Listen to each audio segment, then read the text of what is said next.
What's going on YouTube? Snakebite here, and today we're going to be talking about how to use your thrust in Halo 5. To be honest, I really wasn't going to do much like how-to videos or anything like that, but honestly, I thought a lot about it, and because of the delay of Infinite and not knowing when Infinite is going to be, Halo 5 is going to be a game that a lot of people are playing. Obviously, it's where the Pro Series is at right now for Halo competitors, but Halo 5 is going to be played a lot because obviously everyone's just waiting on Infinite. So I'm not going to take up too much time in the intro because I don't know how long the video is going to be. But as always, thank you for watching. I hope you guys find this video useful, especially obviously, you know, hopefully it's not reaching people too late. We're 5 years into the game, so it'll probably be small advice, small tips that'll help your game. But I appreciate you all. Thank you very much for watching as always. Hopefully you find it useful. Like I said, leave a like on the video if you're enjoying the content. Subscribe if you haven't already. Comment down below and let me know if there are any other how-to or tips and tricks videos that you would like to see. I've done a couple of these videos before and they were really well received and people enjoyed them. So I'm interested to see if there's anything people are struggling on that maybe majority will say. So thank you as always, and let's get right into the video. Okay, so, you know, the first thing that we're going to talk about is basically your movement, using your thrust for movement.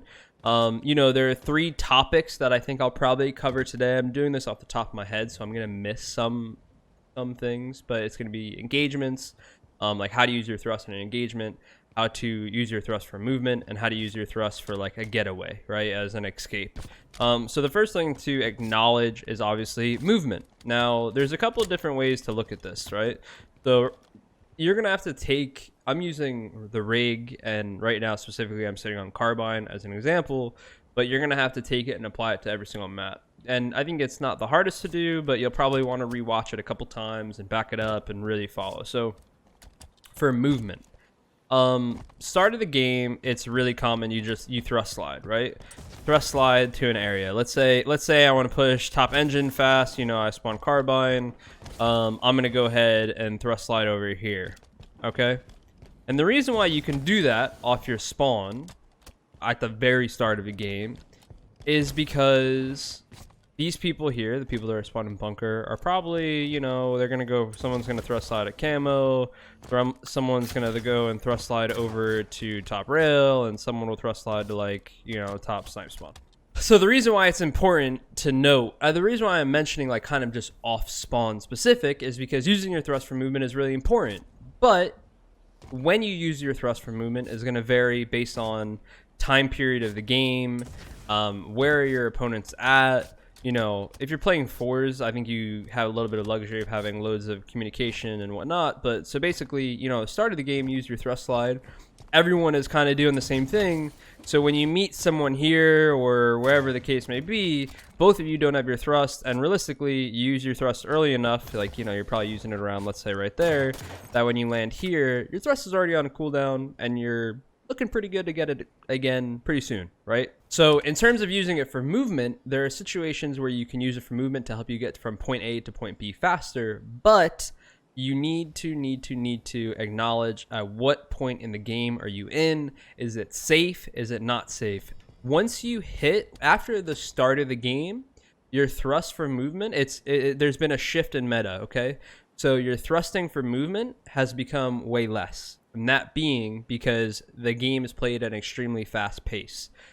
So it sounds like I'm contradicting myself, right? So let me explain. So basically, your thrusting for movement is a lot less after the start of the game because you need to constantly evaluate where people are at. You know, like I can no longer, if I spawn Carbine a second time after dying, I can no longer immediately use my thrust off spawn unless I 100% know where people are at. So it's good to play really fast, but it's not good to use your thrust off spawn if you don't know where people are at, because realistically against high level competitors you're probably going to die. Okay, so the one thing that I want to say now, this is probably going to be the last thing I talk about movement. I just wanted to make you aware off of spawn and aware off of when you should not use your thrust. The one thing I want to make sure to say though is that the better you get, the quicker you could use your thrust, because you know where you're more aware on the map, right? You're more aware of where everyone's at. For every single For how Halo 5 is played now, though, I don't want to scare you. I don't want to scare you that you shouldn't be using your thrust at all, because that's obviously not the case. When you watch high-level players, everyone is thrusting constantly and using it to get around the map. So the point being of talking about when to use your thrust for movement and getting from point A to point B is it is up to you, the player, to be aware of where people are going to be at on the map. When you watch me play, you know, if someone gets a double kill over here at engine, and I'm carbine, you know, I'm thrust sliding over here and I'm putting pressure on spawns right away. So it's just that slow process of understanding when you should and should not be using your thrust off of your spawn. Realistically, off spawn, you should just be evaluating where you need to go and evaluating, okay, you know, I want to go from here to here. How realistic is it that you're going to run into someone right there? How realistic is someone going to be there? Am I going to get shot in the back? You know, all those cases. So like I said, I don't want to scare you and act like you shouldn't be using your thrust, because that's clearly not the case. But when it comes to using it for movement, you'll see players sprinting a lot more when players are alive, because that gets us to our second point, which is using your thrust for an escape, okay? Because if you're at carbine, and again, this is going to be rig specific, so I'm sorry, but hopefully you can kind of relate it to everything on every single map. But if you're at carbine and you're running, let's say catwalk, and all of a sudden you get shot. Let's say you jump over to nest. You know, snipe's coming up, 10 seconds. You're gonna go sit in nest. If all of a sudden you get shot in the back, the reason why you want your thrust is to make sure you can get away no matter what. You know, if you use your thrust here and you're not aware that there could be someone back there, then you're more likely to die. Or you use your thrust to escape, but you're using it way back here. You know, maybe the call it is they're back cat and you spawn carbine, you're getting spawn trapped, and you're just gonna thrust slide over here and keep sprinting, right? So realistically, again, you know, making sure you have your thrust available in every situation is really important. To be honest, Halo 5 is a super complex game, just in the sense of having perfect movement and perfect engagements is a near impossible.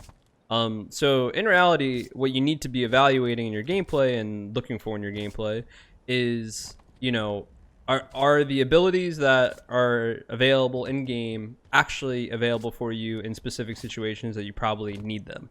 And if they're not, then you're realistically probably doing something wrong. And that's not 100% accurate, because you're not always going to be doing something wrong. Sometimes things just aren't going to work out your way. But sometimes let's say you get in a 1v1 all the time. Let's say you get a 1v1 and you constantly feel like someone's thrusting and killing you and you don't have your thrust. That's a movement issue, because how you're getting from point A to point B is costing you in your 1v1 engagements. You know, if you constantly get shot in the back and feel like you can't get away ever, well, then that's an escape issue. You don't have your thrust available enough to make sure that you can get away, at least for a short period of time, right? This video is going to be a little bit like into pieces, I feel like, because they all tie together. There's no one clear-cut definition, but I just want to make sure people understand like the differences between the three. You know, in terms of winning a one-on-one gunfight with thrusting, it's really dependent on the person. Some people use their thrust right away. Some people use their thrust last minute. People crouch strafe more than anything. I personally just tend to just walk forward at people and thrust forward at people.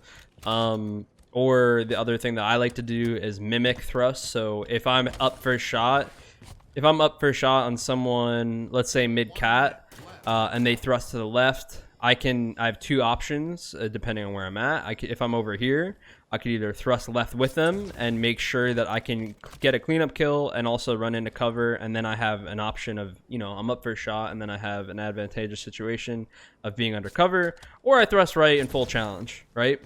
But you got to make sure when you do that, you got to make sure you're extremely careful, because again, it's about evaluating where you're at, where your teammates are at, where are the other team. 30 seconds. So, you know, what I would say to start making sure you're doing in these games is, I'll end up starting this up again, but is make sure you're using your thrust for saving your thrust for 1v1 engagements and escaping, more than anything, but at the same time you need to make sure you're applying the right amount of pressure, and that, I think that just, those things will just eventually tie together, right? And as you develop as a player and as you figure it out, you will become better and better to understand the situation. You know, when you're on Empire Strongholds, or let's say a Kali Flag, and you're watching your favorite professional player, Frosty or Royal 2, when there's 3 dead and they're on, you know, this is Kali Flag as an example. There's 3 dead, Royal 2's top rockets, and the last guy alive on the other team is over at Snipe side. He's thrust sliding, you know, he is thrust sliding and using his thrust over at elbow. He's blocking the elbow spawns, and they're going to all spawn cave. And by the time he is in a dangerous situation, let's say, his thrust will be available again. He can get away. He can use it for 1v1 engagement. He could use it for movement. So there's a lot of piecing it all together, right? It's a puzzle that you need to piece together, and the more you play and the more you focus on it, the better off you're going to be. This is a really general video on this topic, on the how to use your thrust in Halo 5, because I think that giving specifics is really dangerous, because in an arena shooter like Halo, you know, you can practice situations over and over and over again, but without going through it with a team or without actually evaluating someone's gameplay 100%, there's no clear-cut answer as to what you should 100% be doing every single time, right? As a team, I think that it's probably more likely that I could easily point it out, but you know, I get the question all the time of like, oh man, when do you use your thrust for 1v1s, and when do you know, let's say the 1v1 thing specifically, and the answer is I don't actually know. Like, I know because obviously I have in my mind what I should be doing overall, but every situation is so different. If I'm in a 1v1 right here and a 1v1 right here, the situations are two completely different. Or let's say the guys here, they're every 1v1, and how I use my thrust is going to be so situational based on the callouts that I receive, you know, the situation I'm in. Am I up for a shot? Do I have grenades? You know, okay, I use my thrust. Did he use his thrust? Did he use his thrust first and I still have it? How weak is he? Do I want to chase and then thrust at him? You know, there's some situations now in 2020 Halo 5 where you'll be up for a shot on someone and someone runs around the corner and you're just doing this and challenging, you know? So there's no actual clear-cut answer for 1v1 engagements, what you should be doing with your thrust. The thing that for every single one of these points, the only basis I'm trying to get you to understand is the three pillars of thrusting, of the thrust. I don't know. And maybe you can start to evaluate what kind of issues you're running into with your own gameplay without me actually seeing it, right? If you are in one, like I said, if you're in a 1v1 and you constantly have to take the 1v1 because you don't have a thrust, you're probably your movement is probably off. Something is probably wrong. And that's not always 100% true, because sometimes you're just running into a bad situation. But there's definitely a chance that you're just thrusting. How many times,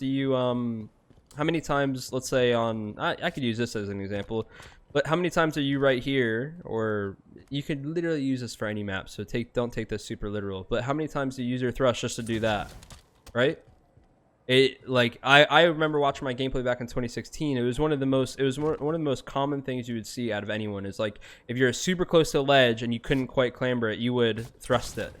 And then what that's going to do is it makes it so that you are literally stuck. Like in this fight, in this 1v1, you can't super hard challenge, you can't do anything, you know, someone's top rail. Now the good thing about this spot specific is you have getaways in different areas. You know, someone's top rail, I could just literally do that, right? Like not hard.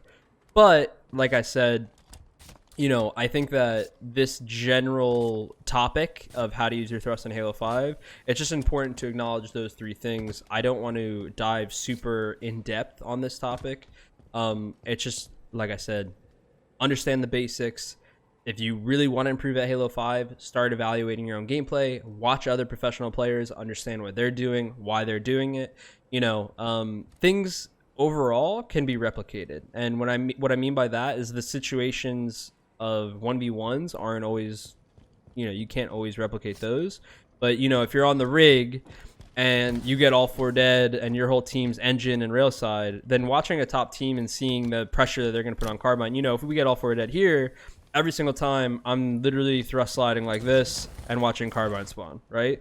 So understanding that that's an okay time to thrust slide and an okay time to just push the map forward will help your gameplay tremendously. But to understand all of them, you need to understand each individually. So hopefully this video will help you get there. Like I said, evaluate your own gameplay and make sure you're paying attention to the real specifics of how you're dying. You know, like I keep mentioning, do you have your thrust in your 1v1s? Are you getting shot in the back and don't have a getaway?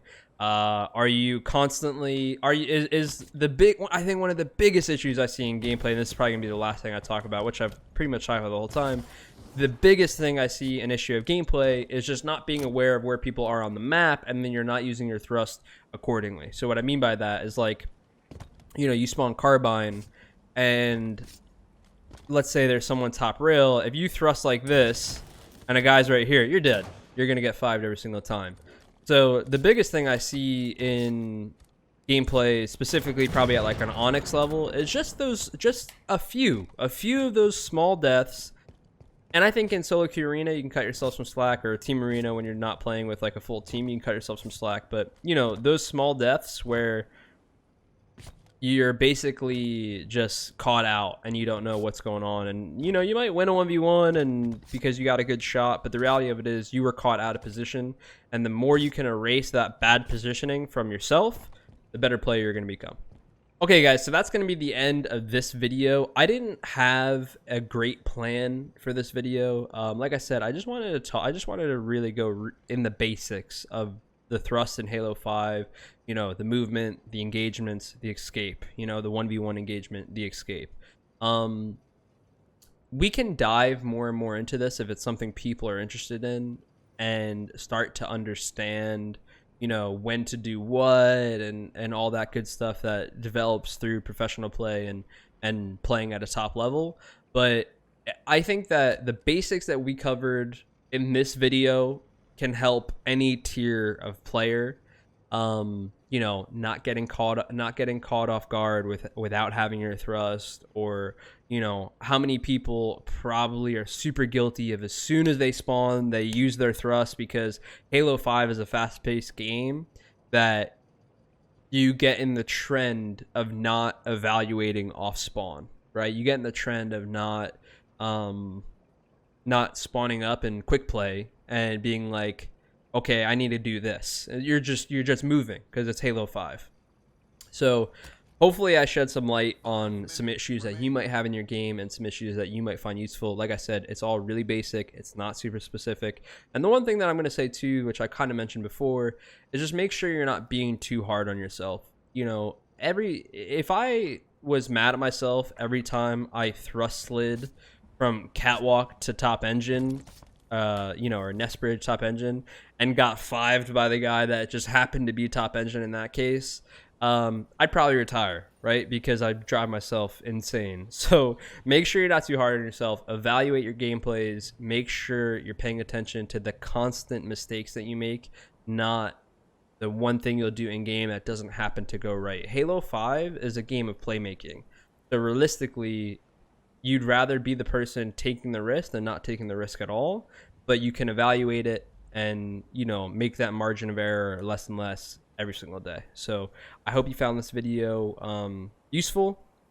Sorry, I tend to just get on rants and don't have amazing train of thoughts, which I can like work on, but at the same time I think that that's almost a good thing for educational videos, because I want you guys to understand what I'm thinking as I'm thinking it. If I just cover the bullet points, I'm almost gonna miss loads of different topics. Like, you know, this topic right here, the 1v1 engagement, on how every situation is different when you're looking nest bridge, looking here, looking Whitehall, looking engine, looking.